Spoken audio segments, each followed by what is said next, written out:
नमस्कार साथियों, स्वागत है आप सभी का एक बार फिर से ओम गुरुकुल एकेडमी के इस ऑनलाइन मंच पर, जहां मैं पवन सिंह एक बार आप सभी का फिर से हार्दिक स्वागत और अभिनंदन करता हूं। साथियों, आगामी पुलिस भर्ती और पेट परीक्षा को ध्यान में रखते हुए हम अपने संस्थान की ओर से हिंदी के कुछ विशेष प्रश्नों के साथ अपनी एक मुहिम के तहत आपके साथ नित्य प्रति जुड़ते हैं, जिसके तहत पूर्व में हमने अपने 54 अंकों पर अपनी चर्चा को पूर्ण कर लिया है। तो आज के इस नवीनतम 55वें अंक में हम पुनः आपके सामने एक बार उपस्थित हैं, कुछ परीक्षा के दृष्टिकोण से महत्वपूर्ण प्रश्नों के साथ, जिस पर हम और आप मिल करके संवाद का कार्यक्रम स्थापित करेंगे और उन प्रश्नों को हल करके आगे बढ़ेंगे। तो आइए साथियों, उन प्रश्नों को हम प्रारंभ करें। उससे पहले एक बार फिर से मैं उस मुहिम जिसको कि हमारे और विभिन्न संस्थानों के द्वारा चलाया जा रहा है, लेखपाल डीवीआर स्किप अभियान, जिसके तहत हम अपने पूर्व में चयनित सभी मित्रों से, साथियों से और अपने छात्रों से ये निवेदन करते हैं कि अगर आपका डीवीआर लेखपाल का जो डीवीआर है वो उसके लिए नाम आया है, तो अगर आप किसी सरकारी सेवा में कार्यरत हैं तो आप उस डीवीआर को स्किप करके किसी एक अन्य बेरोजगार को सहायता करें, जिससे कि वो बेरोजगार भी रोजगार को प्राप्त करके समाज की जो एक दिशा, समाज की जो एक धारा है, मुख्य धारा में जुड़ करके अपना जीवन को जी सके और अपना जो बहुमूल्य सहयोग है वो समाज निर्माण में प्रदान कर सके। तो आइए साथियों, इस निवेदन के साथ कि आप हमारे इस अभियान को सफल बनाएंगे, और जैसा कि साथियों हम अपने कुछ साथियों से टच में भी हैं और बात कर रहे हैं, तो ये सुन करके बहुत प्रसन्नता हो रही है कि जो अभियान विभिन्न संस्थानों के द्वारा चलाया जा रहा था, जिसको हम लोग नित्य प्रति चैनल के माध्यम से हम लोग भी उसको आगे बढ़ाने का प्रयास कर रहे हैं। तो हमारे जो छात्र जा रहे हैं डीवीआर के लिए अपने, तो वो हमें आकर के ये बता रहे हैं कि सर वहाँ पर जो मतलब डीवीआर हो रहा है तो उसमें काफ़ी संख्या में ऐसे लोग हैं जो वहाँ पर नहीं आ रहे हैं। इसका सीधा सीधा अर्थ ये है कि इस अभियान से प्रेरणा लेते हुए कुछ लोग अपने सामाजिक और नैतिक दायित्वों को निर्वहन करते हुए इस अभियान को छोड़ रहे हैं। तो जिन्होंने भी इस अभियान को छोड़ करके इस मुहिम में अपनी सहभागिता निभाई है, उन सभी का मैं दिल की अतल गहराइयों से अभिनंदन करता हूं और ईश्वर से प्रार्थना करता हूं कि उन्होंने ये जो एक नेक कार्य किया है, कहीं ना कहीं ईश्वर उनके इस नेक कार्य के रूप में उन्हें कहीं ना कहीं आगे बढ़ा करके उनको क्या समाज में और अच्छा सम्मान और प्रतिष्ठा प्रदान कराएगा। तो आइए साथियों, इसी चर्चा को यहाँ पर रोक करके हम अपनी आज की चर्चा को, आज के अंक के प्रश्नों को प्रारंभ करते हैं। तो आप सभी से मेरा एक बार निवेदन कि आप सभी आज की चर्चा के लिए तैयार हो जाएं अपने अपने कॉपी और पेन के साथ, ताकि यहाँ पर जो भी महत्वपूर्ण बिंदुओं को हम डिस्कस करेंगे उन बिंदुओं को आप अपने पास नोट कर लें, जिससे कि रिवीजन के लिए आपको किसी भी प्रकार की दिक्कतों का सामना ना करना पड़े। तो आइए साथियों, पहला क्वेश्चन हम लोग देखते हैं। तो पहला ही क्वेश्चन देखिए हमारा स्टार्ट हुआ है। क्या कह रहा है? वो कह रहा है कि अब लो नसानी अब न नसै हो। ठीक है, राम कृपा भव निशा सिरानी जागे फिर न डसै हो।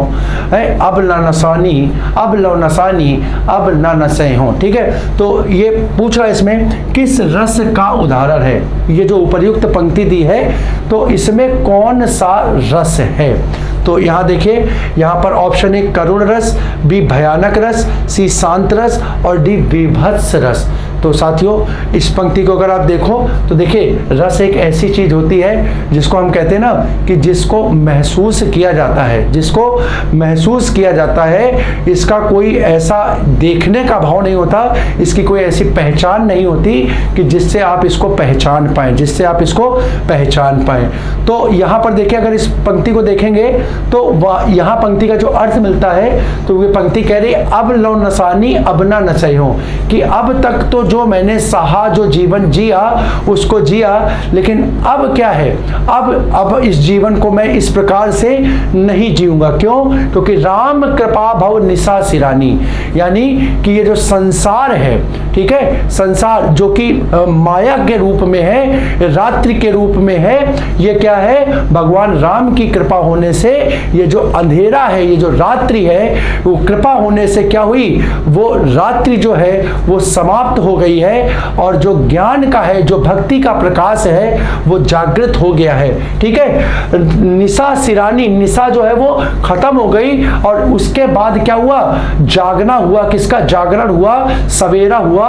और अब क्या, जब मुझे जागना का मतलब यहाँ पे किससे होगा? जागना का मतलब यहाँ आत्मज्ञान से होगा, जागना का मतलब होगा बोध से होगा, वास्तविकता से होगा, हकीकत से होगा, कि अब जब मुझे वास्तविकता का ज्ञान हो गया है तो उसके बाद क्या, अब फिर इस संसार रूपी जगत में हम दोबारा नहीं पड़ेंगे। तो यहाँ पर देखिए, ये भाव जो है वो अगर देखो तो ये किसका, ये लगभग संसार से विरक्ति का भाव, वैराग्य का भाव प्राप्त हो रहा है। किसका प्राप्त हो रहा है? वैराग्य का भाव प्राप्त हो रहा है। कि जब हम वैराग्य, शांत रस की उत्पत्ति कब, वैराग्य का भाव कब होता है? वैराग्य का भाव जब होता है जब हम लोग क्या कहते हैं, कि जब हम लोग कहते हैं कि वास्तविक जीवन का जो वास्तविक ज्ञान है, ठीक है, आध्यात्मिकता की ओर जब व्यक्ति बढ़ने लगता है, ठीक है, जब अपना पराया का भाव, सुख दुख का भाव, लाभ हानि का भाव, मान अपमान का भाव, जय पराजय का भाव, जब ये सब क्या होता है, व्यक्ति इन सबको छोड़ करके इन सब से ऊपर उठ जाता है, तो उसके मन में वैराग्य का भाव उत्पन्न होता है। और जब वैराग्य का भाव उत्पन्न होता है तो फिर समझ लीजिए कि उसके मन में किसी भी व्यक्ति के प्रति राग और द्वेष का भाव नहीं रहता है। हर परिस्थिति में वह समभाव से सभी व्यक्ति के प्रति अपने व्यवहार को करता है। तो बेटा वैराग्य का भाव जब उत्पन्न होता है तो वैराग्य जो होता है वो स्थायी भाव किस रस का होता है? तो बेटा वैराग्य जो है वो स्थायी भाव किसका होता है? वो शांत रस का होता है। तो इस पंक्ति में कौन सा रस हो जाएगा? ऑप्शन सी, शांत रस हो जाएगा। कौन सा हो जाएगा? शांत रस हो जाएगा। ठीक है। अच्छा, एक और बहुत महत्वपूर्ण प्रश्न यहाँ बता दूं, ये पंक्ति जो है बहुत चर्चित पंक्ति है। आपसे पूछा जाए कि ये पंक्ति किसकी है तो बेटा ध्यान रखना, ये गोस्वामी तुलसीदास जी की पंक्ति है। किसकी है? तुलसीदास जी की पंक्ति, गोस्वामी तुलसीदास की ये पंक्ति है। अब लो नसानी अब ना नसै हो, अब ना नसै हो। ठीक है, अगला प्रश्न देखते हैं। अगला प्रश्न देखो, कह रहा है जब वाक्यांश को पढ़कर उत्साह की अनुभूति हो, राष्ट्रीयता की भावना उत्पन्न हो, तो किस रस की निष्पत्ति होती है? निष्पत्ति का मतलब उत्पन्न होता है, कौन सा रस जागता है।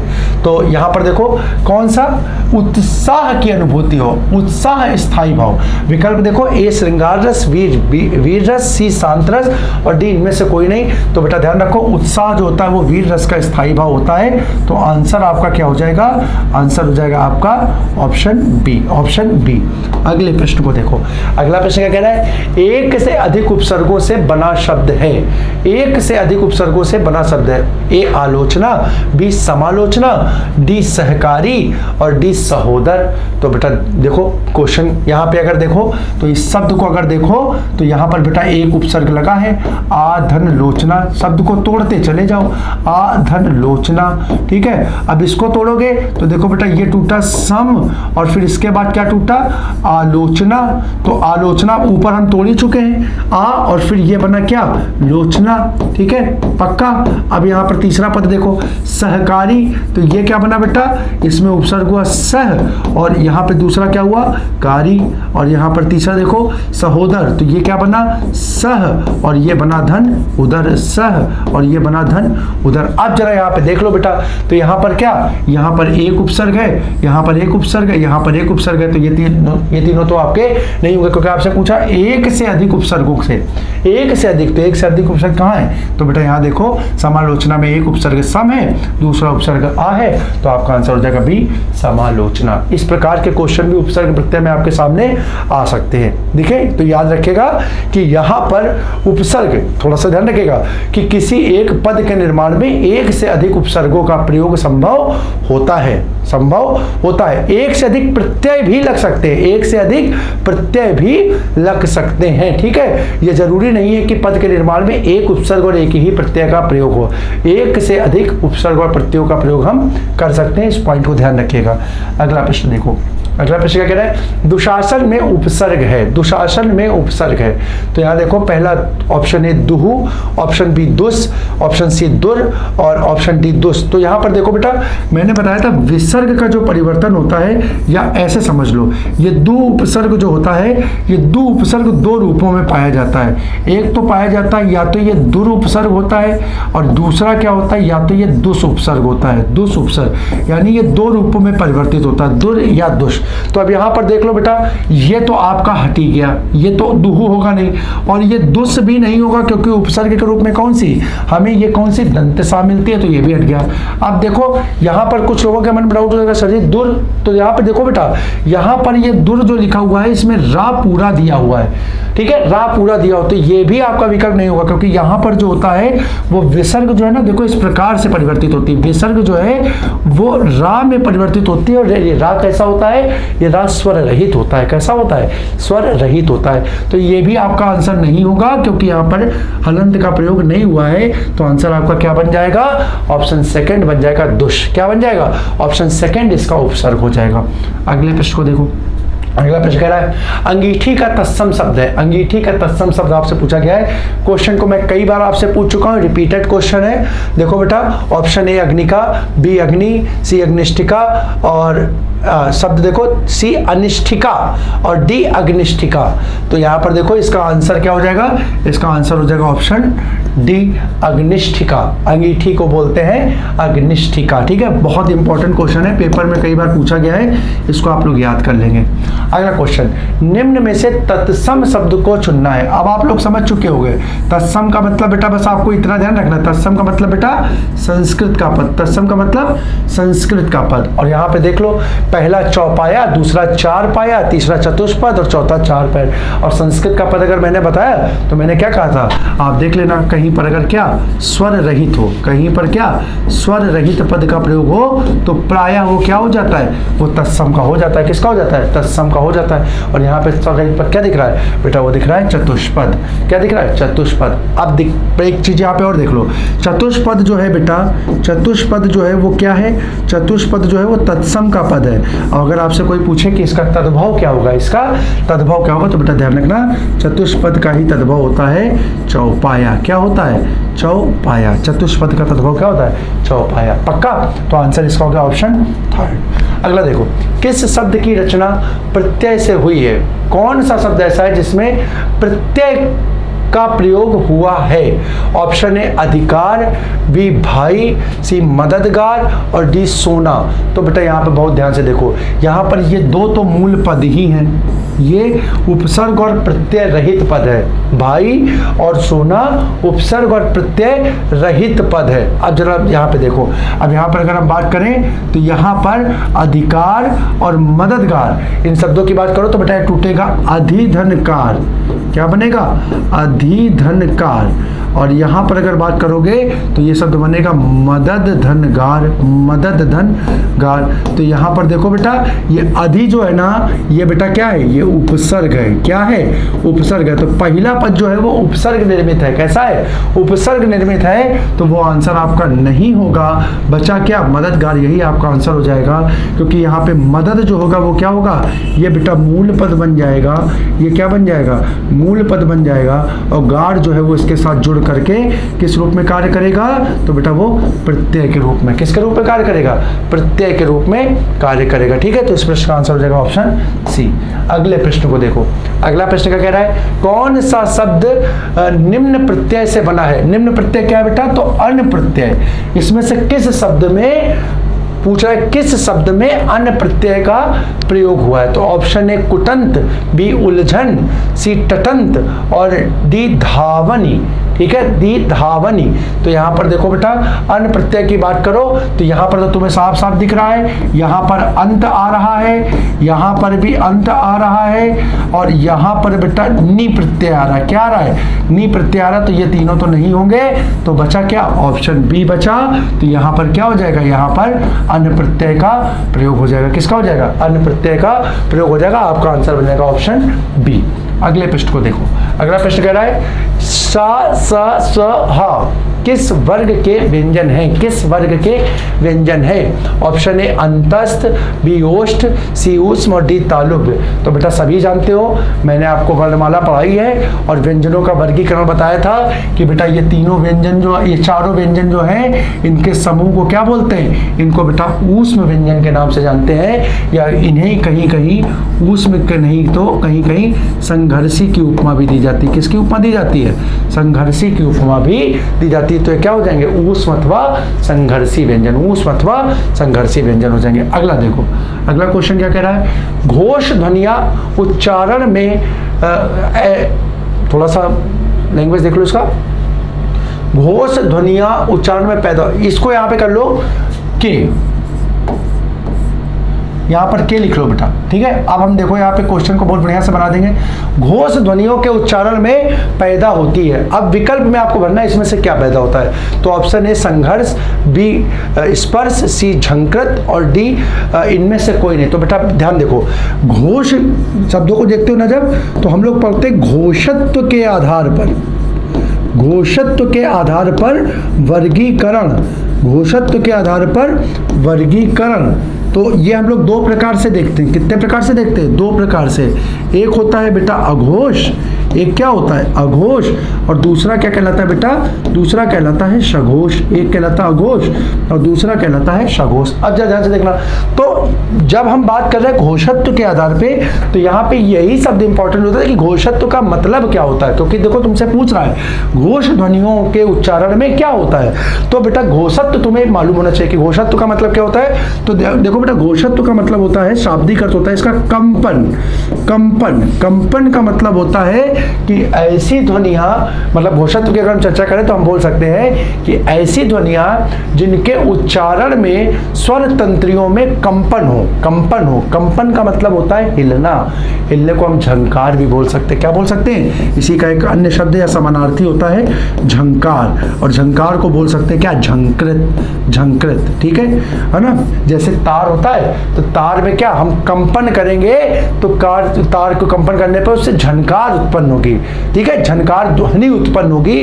तो यहाँ पर यही हो जाएगा कि घोषत्व ध्वनियों का जब उच्चारण होता है तो उनके उच्चारण से क्या होता है? झंकार उत्पन्न होती है, यानी झंकृत होते हैं। क्या होते हैं? झंकृत होते हैं। तो इस प्रश्न का आंसर हो जाएगा ऑप्शन थर्ड। बस देखो, तुम्हें बेटा याद क्या रखना है, तुम्हें बस ये याद रखना है कि घोष, या इसी को हम लोग कहीं कहीं क्या बोलते हैं? कंपन। तुमसे क्वेश्चन देखो ये भी बहुत अच्छा पूछ सकता है। तुमसे घोषण देकर के नहीं पूछेगा, तुमसे पूछेगा कंपन के आधार पर, कंपन के आधार पर कितने प्रकार से वर्गीकृत किया गया है। कंपन के आधार पर ध्वनियों को कितने प्रकार से वर्गीकृत किया गया, तो भी तुम्हारा आंसर बेटा क्या होगा? तुम्हारा आंसर हो जाएगा अघोष, और दूसरा क्या बन जाएगा? सघोष। अघोष और दूसरा बन जाएगा सघोष। अघोष और सघोष, ठीक है। तो घोषत्व का शाब्दिक अर्थ कंपन ही होता है, और कंपन को हम लोग झंकार के नाम से जानते हैं। कंपन का मतलब जाना, जैसे तुम लोगों ने फर्स्ट ईयर इंटर में फिजिक्स पढ़ी होगी ना, तो फिजिक्स में पूरा एक चैप्टर पढ़ा होगा वेव, कंपन। वेवों में क्या होता है? कंपन होता है, ठीक है। तरंग, तरंग क्या होती है? कंपित होती है, ठीक है। चलो अगला क्वेश्चन देखो। निम्न में से शुद्ध सही शब्द को चुन करके बताना है। आपसे शुद्ध वर्तनी पूछी गई है, शुद्ध वर्तनी पूछी गई है। ऑप्शन ए उज्ज्वल, बी परिषद, सी मंत्रिमंडल और डी मिष्ठान। बहुत गजब का ये प्रश्न है बेटा, मतलब ये समझ लो कि आप लोगों से मैं 1 मिनट के लिए रुक रहा हूँ, ठीक है। आपके विकल्प का इंतजार कर रहा हूँ, देखता हूँ मेरे कितने छात्र इस प्रश्न का आंसर विकल्प में दे पाते हैं, और उसके बाद हम अपने प्रश्न को यहाँ पर बताएंगे। फटाफट आंसर दीजिए आप लोग, फटाफट आंसर दीजिए, हमें यहाँ पर प्राप्त हो, ताकि हम कमेंट में देख पाएं, ताकि इसका हम व्याख्या आपको कर पाए। ठीक है, तो बेटा आंसर आप लोगों के यहाँ पर लगभग मिले। अब मिलने के बाद देखिए हम यहाँ पर अब इसको देखते हैं। अब अगर यहाँ पे क्या देखा है तो आपसे बोल रहा है सही शब्द चुन करके लिखना है। क्या सही शब्द चुन करके लिखना है। तो पहला शब्द देखो उज्ज्वल, संधि अगर आती ना तो बेटा बहुत अच्छे से हो जाएगा। ये उत धन, दूसरा पद क्या होता है ज्वल। अब यहाँ पर देखो ये जा कैसा है, ये जा आधा है। कैसा है, आधा है। तो ये जा क्या पूरा नहीं हो सकता, यानी ये शुद्ध वर्तनी नहीं है। शुद्ध वर्तनी इसकी होगी उज्ज्वल। ये तो बहुत बच्चे लगा भी लिए होंगे, कोई दिक्कत नहीं है, बहुत से बच्चे सॉल्व कर भी लिए होंगे। दूसरा देखते हैं मंत्रिमंडल। बेटा ध्यान रखना, ये मंत्रिमंडल जो है गलत लिखा है। मंत्रिमंडल में छोटी ई की मात्रा होती है, शुद्ध वर्तनी उसकी होती है मंत्रिमंडल। मंत्रिमंडल नहीं बोलते, मंत्रिमंडल बोलते हैं, लिख लेना। ठीक है, क्योंकि मूल शब्द जो होता है उसमें मंत्री होता है, लेकिन जब पद जुड़ता है ना तो वहां पर बड़ी की मात्रा ना होकर के शुद्ध शब्द क्या बन जाता है, मंत्रिमंडल बन जाता है। क्या बन जाता है, मंत्रिमंडल बन जाता है। ठीक है, तो ये हो गई शुद्ध वर्तनी। ठीक है, और अब बचे दो सबसे बेहतरीन पद कि अब इन दोनों में शुद्ध कौन सा है। तो अधिकांश बच्चे बेटा जो है वो ऑप्शन डी लगाएंगे, और आप लोगों ने पढ़ा भी यही होगा। मेरे बच्चों ध्यान रखना, ये वर्तनी क्या है, ये वर्तनी अशुद्ध है। कई दुकानों तक में आप इसको लिखा देखते हो। इसकी शुद्ध वर्तनी लिख लो बेटा, इसकी शुद्ध वर्तनी होती है मिष्टान। क्या होती है, मिष्टान। वर्तनी ये शुद्ध होती है, मिष्ठान नहीं होता, मिष्टान्न बोलते हैं। क्या बोलते हैं, मिष्टान्न बोलते हैं। इसका मतलब ये पद भी क्या हो गया, गलत हो गया। आंसर आपका क्या हो जाएगा, परिषद हो जाएगा। थोड़ा सा यहाँ पे ध्यान रखना बेटा, यहाँ पर परिषद जो है वहां पर दा के नीचे हलंत लगी है, ये ध्यान रखना। ये पद जो है इसके नीचे हलंत लगी है और यही आपका सही आंसर है। यहाँ पे अगर हलंत ना दिख रही हो तो वहां पे मैंने लिख दिया, क्या होगी, परिषद जो है उसकी वर्तनी शुद्ध होगी। इस क्वेश्चन को आप लोग याद कर लीजिएगा, देख लीजिएगा, मतलब पूरी तरीके से, मतलब एकदम प्रबल मेरा मन कह रहा है कि हो सकता है पेपर में इनमें से ही कोई विकल्प आपको दिख जाए, कोई विकल्प आपको दिख जाए। ठीक है, तो इसको ध्यान रखिएगा। अगला प्रश्न है निम्न विकल्पों में से अशुद्ध वाक्य का चयन करना है। अशुद्ध वाक्य का चयन करना है। बार बार क्या कह रहा है, देखो वाक्य अशुद्ध देखने। तो सबसे पहले तो मैं अपने टाइपराइटर जो भी हैं उनको बधाई देना चाहूँगा कि आज कुल दिनों बाद हमें पूर्ण विराम यहाँ पर दिखाई दे रहा है। ठीक है, नहीं तो पूर्ण विराम हम ही लोग लगाते हैं, कुल मिला के सारे वाक्य अशुद्ध हो जाते हैं, लेकिन आज पूर्ण विराम लगाएं। अब हम देखते हैं इसमें से कौन सा अशुद्ध चयन करना ना बेटा, अशुद्ध का चयन करना। चलो देखते हैं। कह रहा वह पेड़ जो कोने पर स्थित है उसके फल मीठे हैं। हाँ ठीक है, कोई दिक्कत नहीं, यहाँ पर तो ठीक ही लग रहा है। बाकी के विकल्प देखते हैं। बी, थक कर राम उसके घर में सो गया। यहाँ भी ऐसी कोई दिक्कत दिख नहीं रही है। सी, उसे बहुत प्यास लगी है। ये भी लगभग ठीक ही लग रहा है। और अगर बात करें तो डी, वे प्रातः काल के समय आए। हाँ, यही आंसर आपका गलत है। डी, वह प्रातः काल के समय। क्यों गलत है, तो बेटा देखो काल का शाब्दिक अर्थ क्या होता है, काल का शाब्दिक अर्थ होता है समय। काल का शाब्दिक अर्थ होता है समय। अगर यहाँ पर काल शब्द आ गया तो इस समय शब्द का प्रयोग नहीं होगा, समय शब्द का प्रयोग नहीं होगा। आपको सीधे सीधे लिखना है वे प्रातः काल आए, वे प्रातः काल आए। बस यही आपका आंसर हो जाएगा। ठीक है, शुद्ध इसका वाक्य भी मैंने लिख दिया, वे प्रातः काल आए। ये वाक्य आपका शुद्ध है, तो समय का प्रयोग यहाँ नहीं होगा। ऑप्शन डी आपका हो जाएगा। बेटा ये प्रातः काल जरूर याद रखना। ठीक है, मैं यहाँ पर सीधे सीधे लिख दे रहा हूँ। इस प्रकार की पेपर में अशुद्धि पूछी जाती है। शुद्ध शब्द प्रातः काल होता है और वाक्य में दिया होता है प्रातः काल का समय। कभी भी प्रातः काल हो, देखना ये चीज क्या है, अशुद्ध है, ये चीज शुद्ध है। कभी भी काल आएगा तो काल के साथ समय का प्रयोग नहीं होगा, समय का प्रयोग नहीं होगा। ये वर्तनी आपकी प्रातः काल ही शुद्ध हो जाएगी। इस पॉइंट को याद रखिएगा। अगला प्रश्न देखो, भाववाच्य का उदाहरण आपने देना है। भाववाच्य, और मैं आपको बता चुका हूं बेटा, भाववाच्य का उदाहरण आपने देना है। तो भाववाच्य में क्या होता है, मैंने सीधे सीधे बताया था, आपको देखना होता है वाक्य में क्या, असमर्थता का भाव मिले। किसका मिले, असमर्थता का भाव यदि मिले तो वहां क्या हो जाता है बेटा, भाववाच्य हो जाता है। क्या हो जाता है, भाववाच्य हो जाता है। ऑप्शन ए, शेरनी बच्चों को पालती है। ऑप्शन बी, धूप में चला नहीं जाता है। ऑप्शन सी, प्रिया से खाना बनवाया जाता है। डी, शेर शिकार करता है। शेर शिकार करता है। तो असमर्थता का भाव बेटा देखो कहाँ मिल रहा है, तो असमर्थता का भाव मिल रहा है ऑप्शन बी में, धूप में चला नहीं जाता है। धूप में चला नहीं जाता है, तो यही हो जाएगा क्या, भाववाच्य का उदाहरण। अगला प्रश्न देखो, अगले प्रश्न की अगर चर्चा करें तो कह रहा है निद्रा का विलोम है। निद्रा का विलोम क्या होगा। ऑप्शन ए, जागृति, बी, चेतन, सी, जागरण, और डी, अतीन्द्रिय। ठीक है, अतीन्द्रिय। तो यहां पर देखो तो बेटा निद्रा का मतलब नींद होता है, निद्रा का मतलब नींद होता है, तो नींद का क्या, नींद का विलोम होगा जागना, और जागने को क्या बोलते हैं, बोलते हैं बेटा सी, जागरण।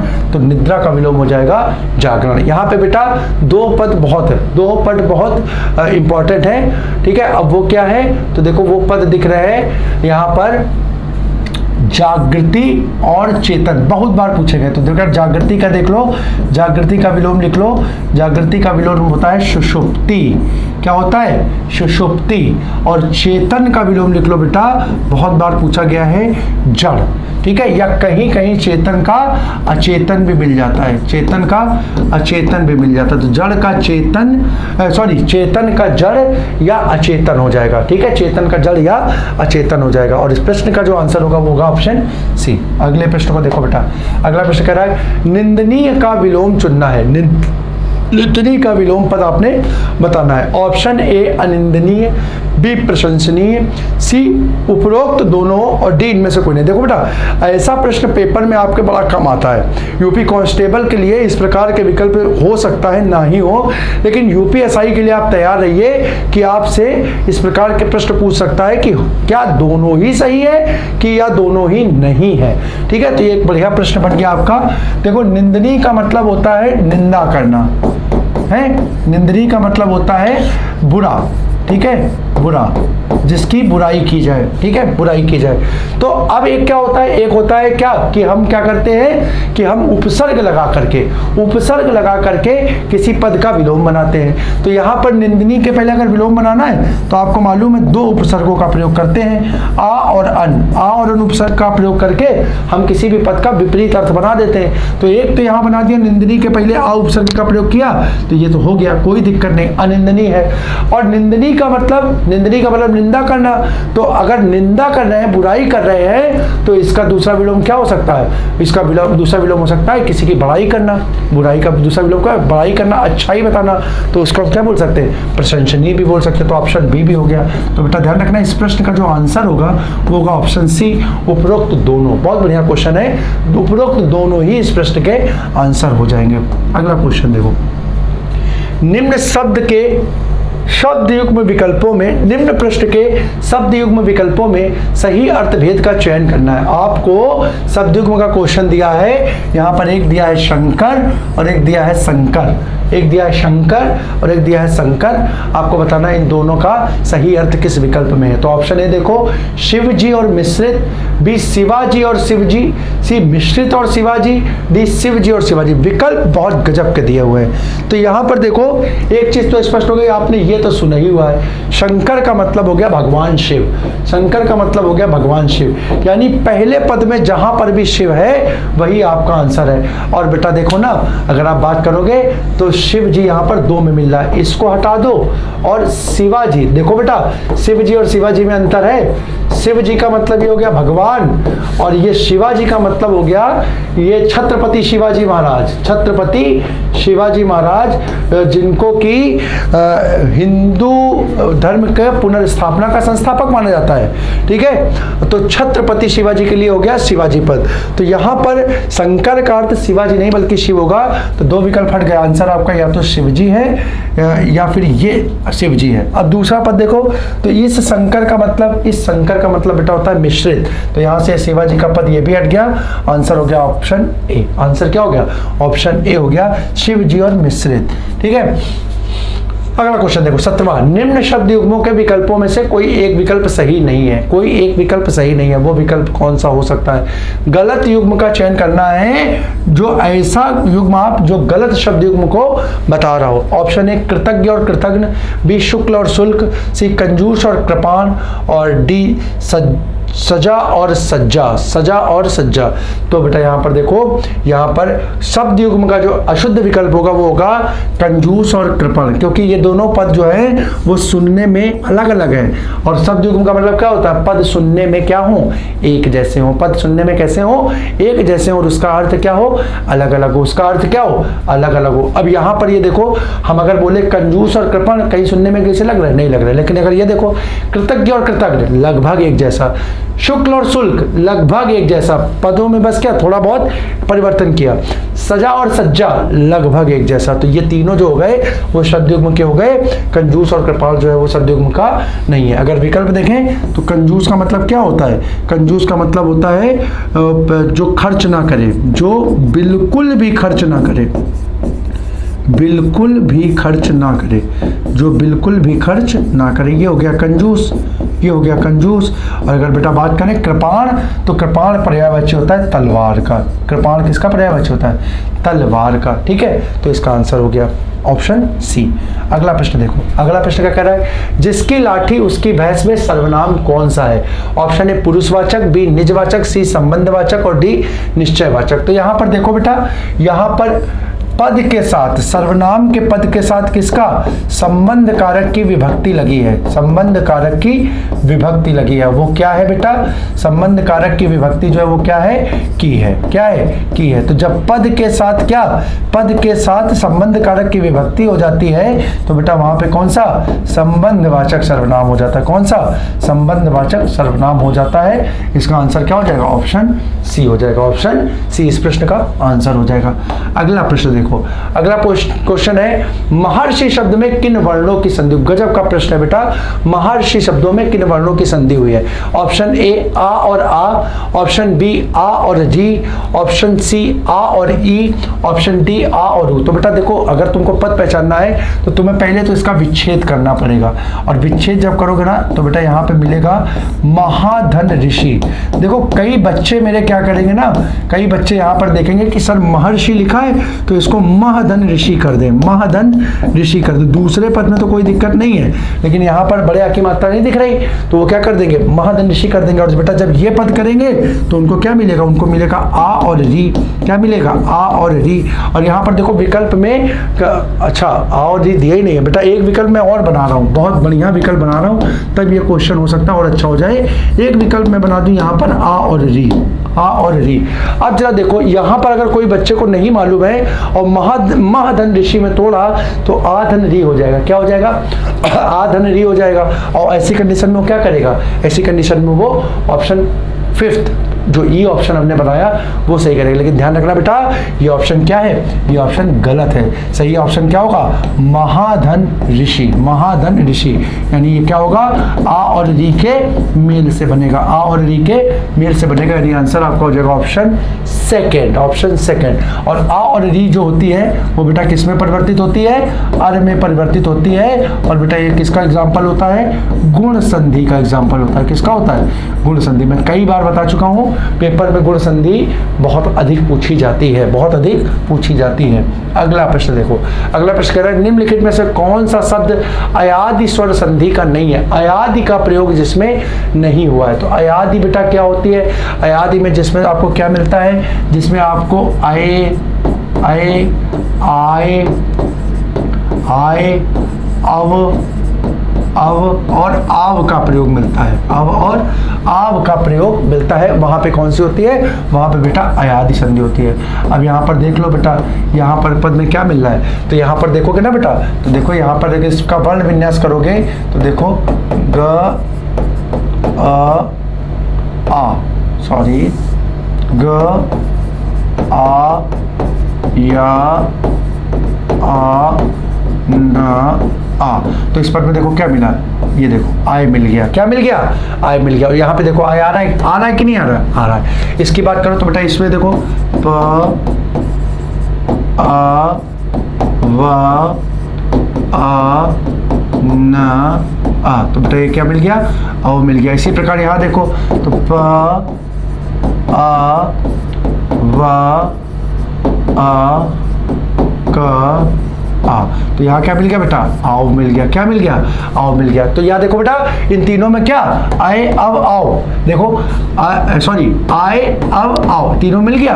तो यानी ये तीनों पद तो किसके हो गए, ये तीनों पद तो दिख गया है संधि के। तो बच्चा जो क्या, वो क्या हो गया, गंगोदक। क्योंकि यहाँ पे तोड़ोगे ना तो यहाँ पे देखो क्या मिला, ये मिला गंगा धन उदक, गंगा धन उदक। पद किसमें टूटेगा, गंगा धन उदक। और यहाँ पर देखो बेटा आ के साथ क्या मिला, आ के साथ मिला ऊ, और आ के साथ ऊ मिलता है तो क्या बन जाता है, ओ बन जाता है। और यही हो क्या पद, गंगोदक। गंगोदक मीनिंग क्या हुआ, तो यहाँ बहुत अच्छा पद मिला बेटा। उदक का मतलब होता है जल, उदक का मतलब क्या होता है, जल। गंगा का जल क्या कहलाता है, गंगोदक कहलाता है। गंगा का जल क्या कहलाता है, गंगोदक कहलाता है। पक्का बेटा, तो ये आपका आंसर हो गया ऑप्शन डी। अगले प्रश्न की ओर बढ़ते हैं। तो अगला प्रश्न बेटा अब हमारा कॉमन क्वेश्चन पेट और हमारी यूपी कांस्टेबल की परीक्षा को ध्यान में रखते हुए। तो आइए एक बार प्रश्न की रीडिंग करते हैं पैसेज की, और उसके बाद अपने आंसर को खोजने का प्रयास करते हैं। तो हमारे साथ आप भी देखें, एक बार मैं पैसेज की रीडिंग करता हूं और फिर हम लोग आगे बढ़ेंगे। तो देखो पैसेज क्या कह रहा है बेटा, पैसेज कह रहा है अवध की संस्कृति में सुसज्जित घोड़ा परिवहन का साधन और शान का प्रतीक था।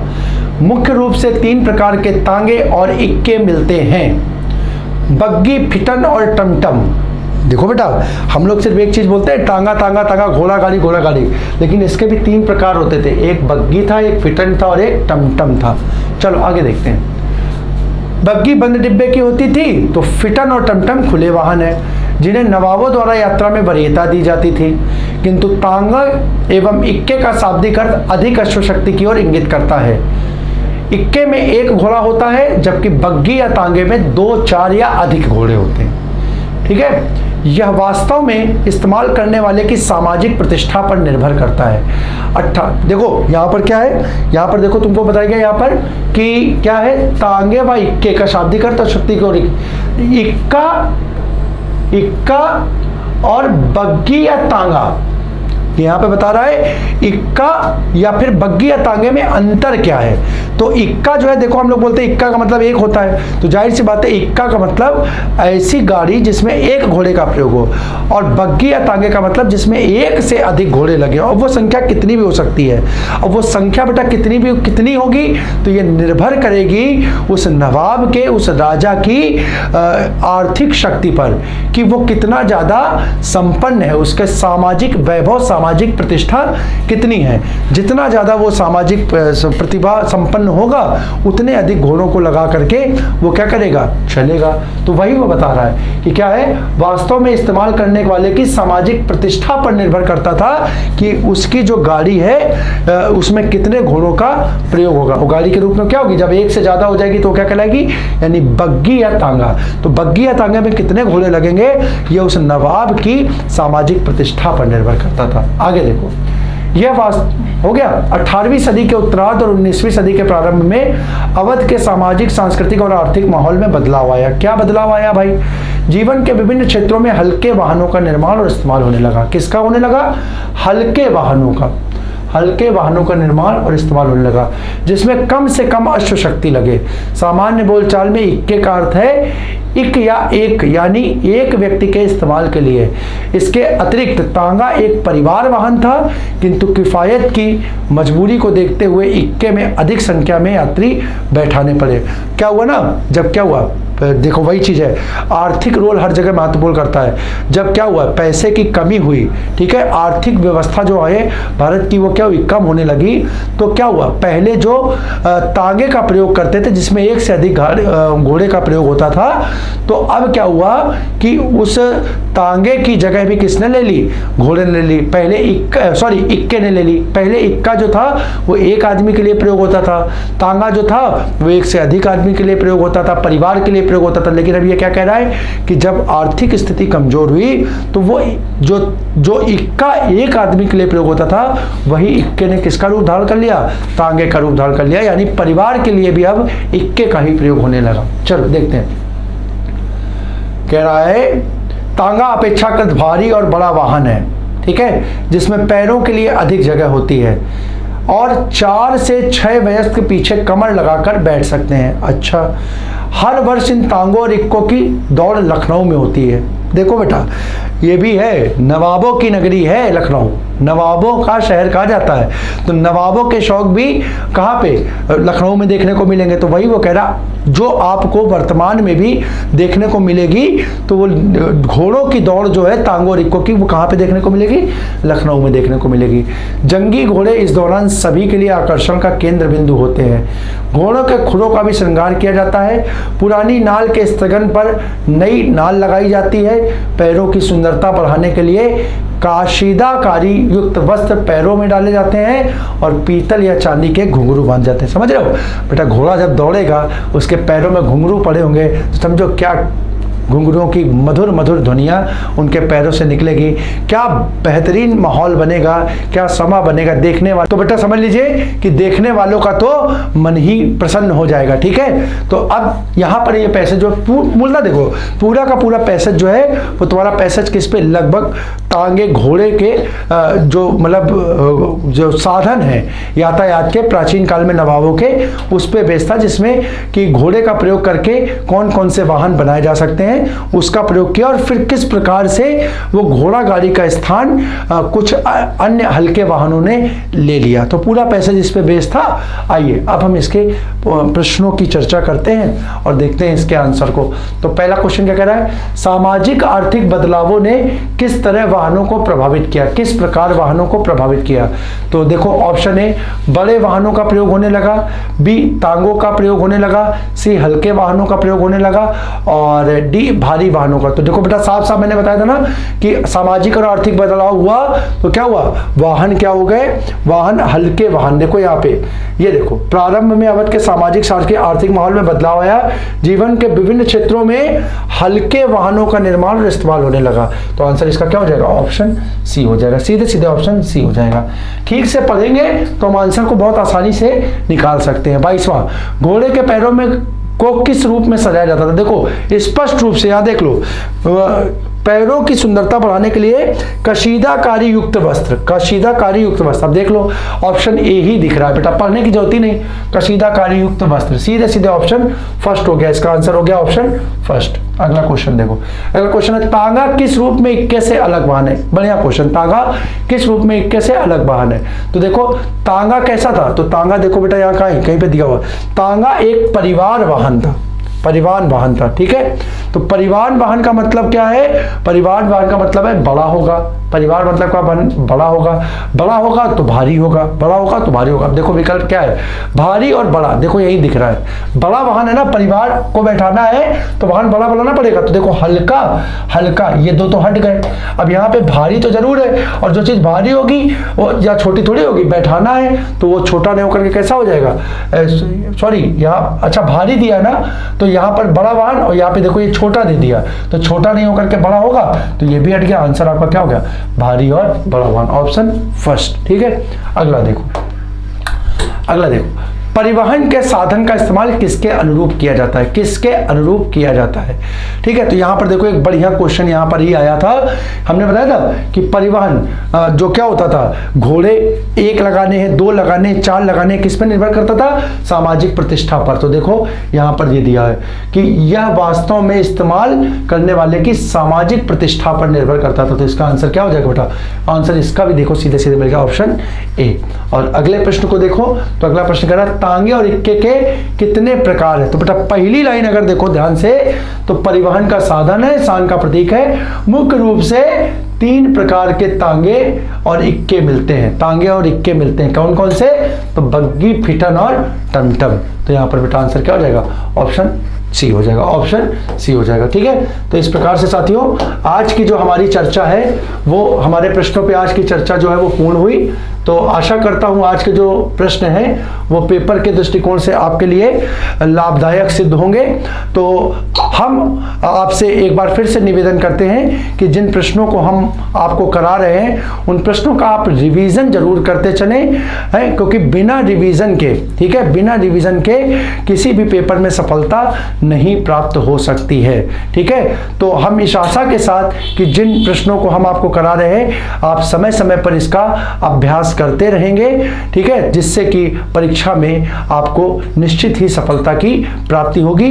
इस उम्मीद के साथ हम अपनी आज की चर्चा को यहीं पर विराम देते हैं। मेरे सभी प्यारे मित्रों को